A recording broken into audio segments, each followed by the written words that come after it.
Horror Rewind. This is Kelly Florence. And I'm Meg Hofdahl. And today we're talking about Inferno. So tonight, for preview night, or nationwide tomorrow, Suspiria is opening, the remake. Are you excited to see Suspiria? Yes, but I feel like I still want to see the original first so I can, sort of know how I feel about that before I go in. So yes, I'm kind of excited about it, but I'm kind of torn. How do you feel?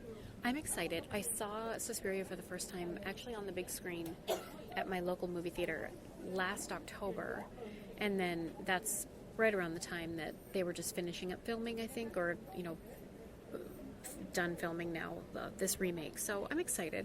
The reason we're watching Inferno instead of Suspiria is nowhere to be even purchased to watch right now on streaming wise. Yeah, so you suggested that we watch Inferno, and at first I was like, oh, it's a sequel, but you said they're pretty standalone-ish, so I was excited to at least, get a little glimpse of what it must be like. So Inferno came out in 1980. It is Dario Argento, part of his Three Mothers trilogy. Suspiria is the first, Inferno is the second, and Mother of Tears is the third. This has a 64% on Rotten Tomatoes, and it had a budget of $3 million. My first question for you, Meg, is what would it take for you to go investigate something on your own like this woman does when she goes down into a cellar in New York City, like off the sidewalk? What would it take for you to go down there? I'm too into true crime to allow myself to go to. It's like no matter what we're afraid of, whether it's like real murderers or ghosts or whatever, they all lurk in a basement in a old building in New York City, right? So it would take a lot. I love the intrigue of mystery, but I'm a pussy at heart. It would have to take, I think my child is down there, and I have to go rescue them. Very little else would bring me down to investigate anything. The colors in this movie are so beautiful and vivid, and already right off the bat, I just want to, it's like eye candy. Yeah, his use of reds and blues in particular are really inspired, and he has this particular, now this is my second movie I've watched of his, and yeah, he has this particular style that I appreciate. It's like when I was little, the first director I noticed had a style was Tim Burton, because he had a certain aesthetic sense, and I appreciate that. I appreciate when you can be okay, this is an Argento movie, I can see visually. My next question for you is, what would it take for you to enter water like she does in order to, she's retrieving her keys? For me, again, it would have to be to save my child's life, because there's no way I would enter that water. I was thinking about you when I was watching it, because I know you don't like water. Yeah. You don't love water. I probably, I've said this before too, but I feel the strongest in water of anything. I'd rather do water than heights. I'd rather do water than many other things. So that threshold's probably lower for me. But so if I drop my keys in the water, you would go get them for me? yeah, I mean, I'd probably be more willing to do it than you would. I would. My keys would be gone. That's it. They're gone forever. I've always felt like a pretty strong swimmer, but I saw a horror movie once. I would love for somebody to tweet and tell me what this was. I don't remember what it is. I think it was more in the mystery sort of vein than a horror movie. I can't quite remember, but a woman goes in a pool and then they somehow put some clear thing over the top. Do you know what I'm talking about? And then she gets stuck under it, and it's an indoor pool. I don't remember what, but that always kind of stuck with me. And the idea of going underwater, when there's ice, and then when you come up, you can't find the hole. That would be really scary. So that would kind of freak me out in this sense, because there was only this little small opening, and when she comes up, she's kind of struggling to find so that's scary. And of course there was a dead body floating down in that water. That dead body scared me. Things don't normally, I'm pretty solid in a movie. I don't jump very often, but I jumped and I was like, ooh. Yeah, that was a good jump scare. I was so bored up until that point, and so it's funny with demons too. I was really bored, and then there was something that kind of got me, that woke me up, and that body kind of helped wake me up a little bit temporarily. Everything in this movie is so grand. Everything just looks like it's bigger than life.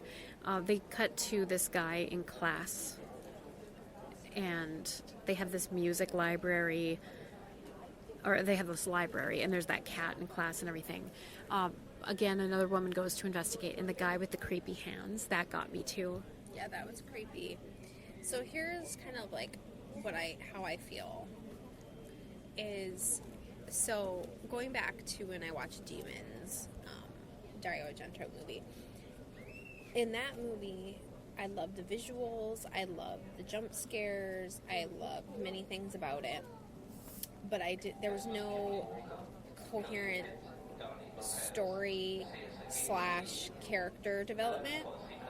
And this movie, there's even less coherent plot and less character development, yet there's these really cool visuals and really good scares. Like, I fucking love near the end when the guy in the wheelchair falls and his, like, cord thing is, like, stuck and he's kind of dangling by that. It was sort of absurdly funny and kind of creepy at the same time, and there are those things like that kind of like buoy you.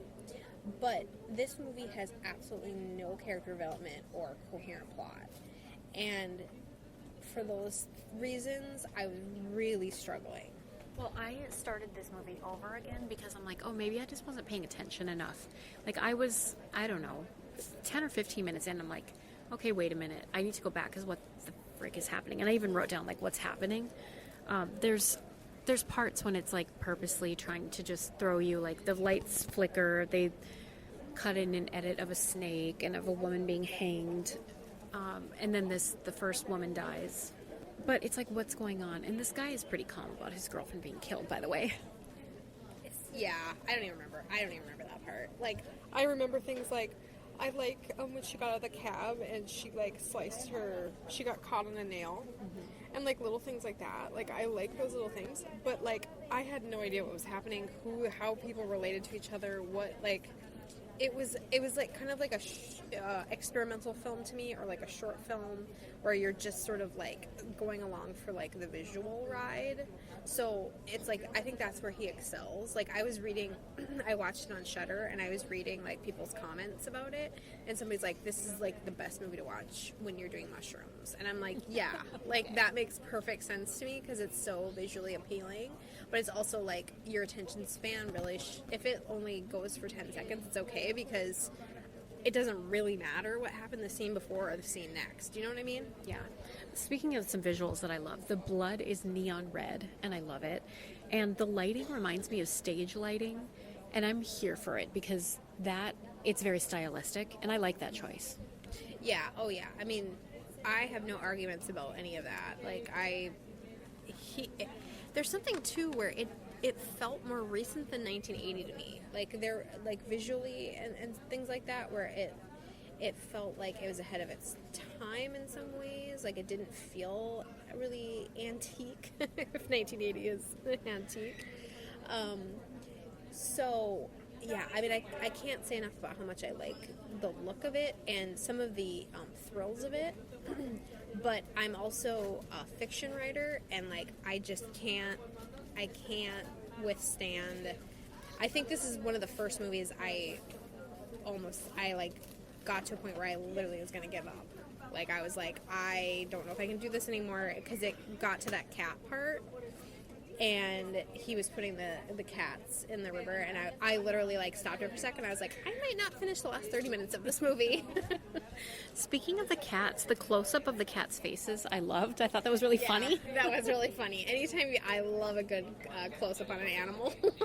But the reason, I mean, not that I was, like, super into the plot, quote-unquote, or anything by that point, but the reason that the cats in the bag didn't bother me is I was reading how they made it look like it and everything, so I was like, okay, I'm not gonna, I don't know, or are you saying you were bothered at all by that, or? Yeah, I mean, I knew it wasn't real, but I was like, there was absolutely no character I gave one crap about in this movie. It's the same with Demons. Like, I like Demons, but, like, I had no one that and this was even less. Like, there was no one that I was like, I hope they don't die.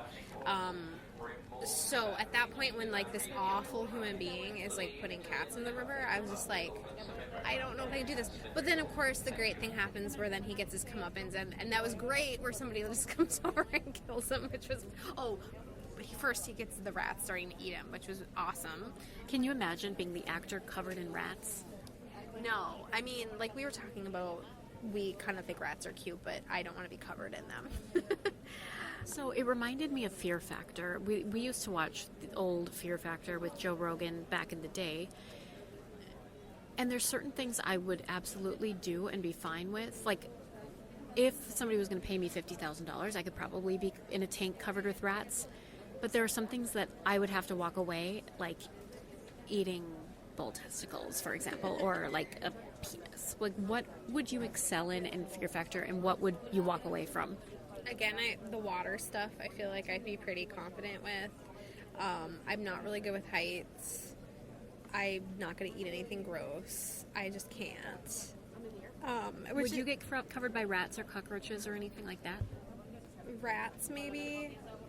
Cockroaches, maybe. Not spiders. I can't do spiders. Snakes, I could maybe put my hand, if I knew they weren't going to bite me, like if they weren't those kind of snakes or something. I don't know. It's all about what's at the end.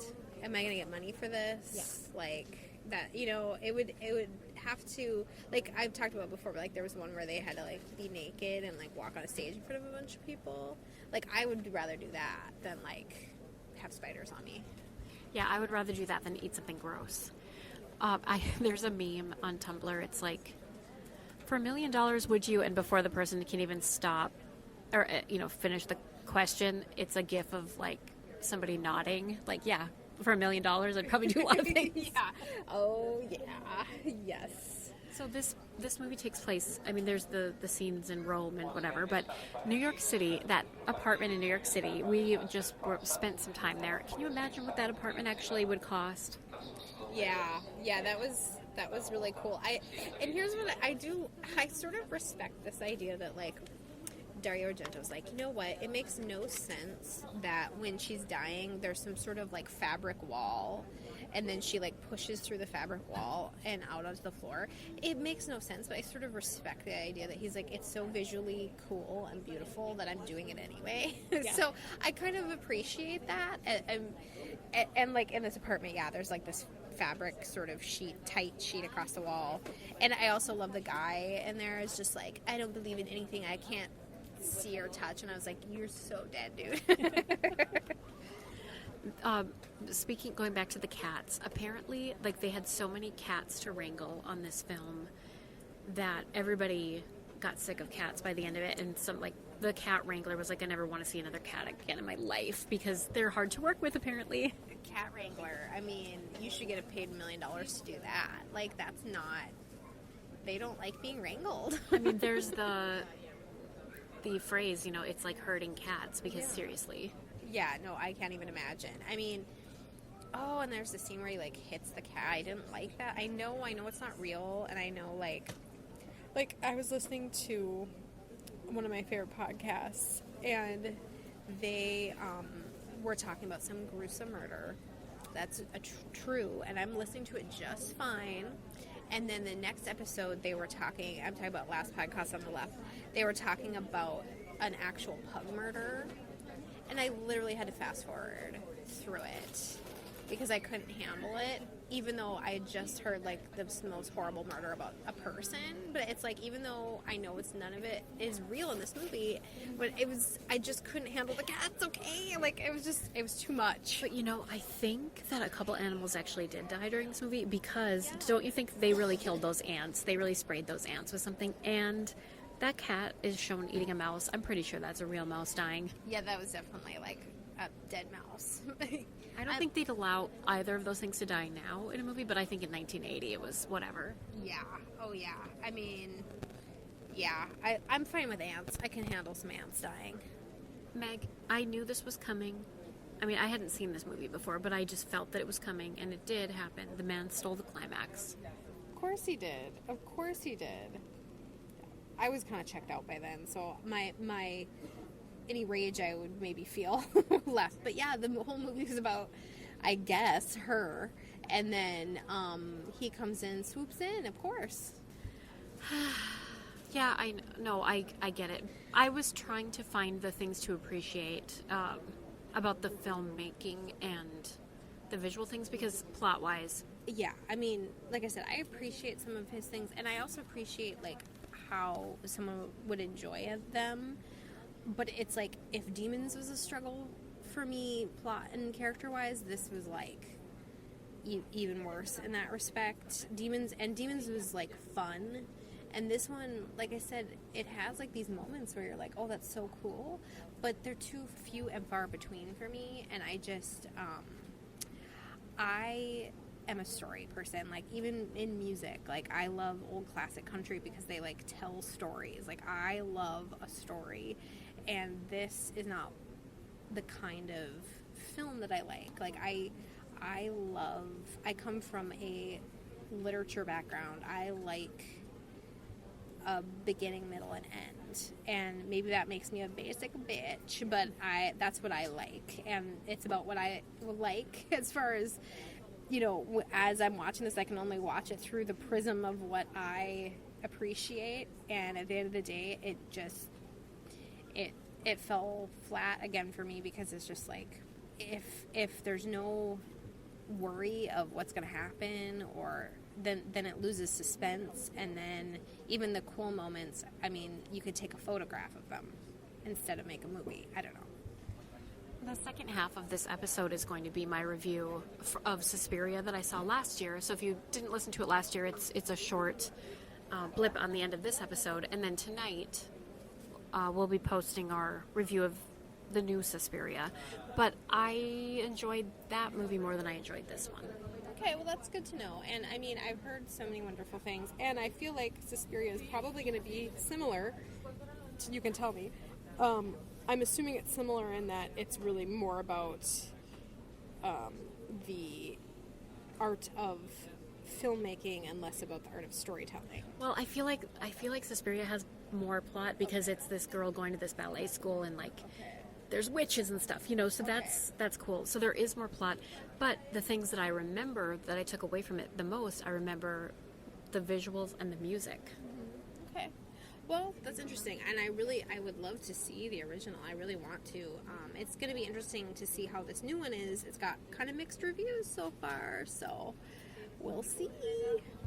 So let's rank Inferno, and then stay tuned for my review of Suspiria. But on a scale of 0 to 10, 0 being you hated it, 10 being it's a perfect movie, our scale being like a close-up of a cat face. I did like that part when, you know, because it was like kind of playing on that trope of like, you know, there's always like a cat, you know, but then they all kind of start like attacking her, and it's like the thing that you think is you're safe with, like, oh, it's just a cat, but then they all start attacking her, so that was kind of fun. So yeah, I want like a close-up of a cat face. I'm going to give it 4 because I've never been that close to giving up watching a horror rewind movie. Wow. I initially wrote down a 7.5 because filmmaking wise, visually wise, everything, it's ticking all those boxes, but literally everything you said is so true. It's bored. And I kept thinking, oh, maybe it's just me and I'm not being able to concentrate on this because of my attention span or something. But yeah, I think that's a little too generous. It's filmmaking 7.5. I'm going to go to 5 for my enjoyment. So maybe a healthy 6. Okay, we'll do that. A 6 1/4. Yeah, I mean, it really, what it comes down to for me is like the feelings you feel while you're watching it. I'd be interested to know if there are any Americans who watch this movie when they're children and like have like a nostalgia surrounding this movie. And I say American just because, you know, it's a foreign made movie, so I'm guessing it's probably a little less common. But I would just be curious to know if like anybody was like, you know, I watched this when I was a kid and this was the kind of horror movies I enjoyed as a kid.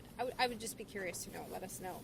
But yeah, for me, it's about the feelings that it evokes. And I mean, like I said, I've never been that close to just being like, I don't know if I can make 30 more minutes of this. I did, but I didn't know if I could. Stay tuned for Suspiria. Suspiria was released in 1977. It's directed by Dario Argento and has a score from the progressive rock band Goblin. It's the first in the trilogy that Argento refers to as the Three Mothers. Inferno is next, that came out in 1980, and then The Mother of Tears, which came out in 2007. A couple of things that are noteworthy about this movie: it has some stylistic trademarks of Argento's. It was made with anamorphic lenses, and it uses very vivid primary colors, especially red. It was released in February of 1977 in Italy, and then was released in the US in July of that year. It is considered 93% fresh on Rotten Tomatoes. Some interesting facts about the movie Suspiria: it's partially inspired by a true story. The mythology of Suspiria came from an English writer. It also involved inspiration from fairy tales. The characters were originally much younger. They were supposed to be between the ages of 8 and 10, but Argento decided to go towards older actors because the way that he worked, it wouldn't have fit to work with younger actors. My thoughts on the movie Suspiria.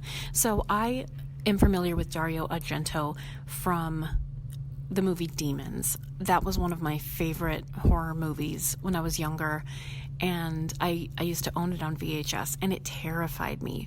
I just thought it was such a cool concept, and it was so creepy. And the scene that freaks me out to this day, thinking of, is when they're crawling down that vent, and you can see that, someone, the demon is chasing them, but it's actually the person changing into the demon. Oh, that's so scary. What a great movie. If you haven't seen Demons, I recommend it. We're going to be talking about that on Horror Rewind coming up. But back to Suspiria. First of all, what an amazing, gorgeous looking film. Visually, it is stunning. It has this incredible soundtrack by Goblin, and there are so many women in this movie. It has almost an entirely female cast. There are, some male characters, of course, but so many women, so much dialogue between women, and it's amazing. It's a cool concept. Like I mentioned, it has a long build-up, but the payoff is worth it. It's so good. I would recommend it. Until next time, Horror Rewind listeners, we'll see you in the horror section. Bye!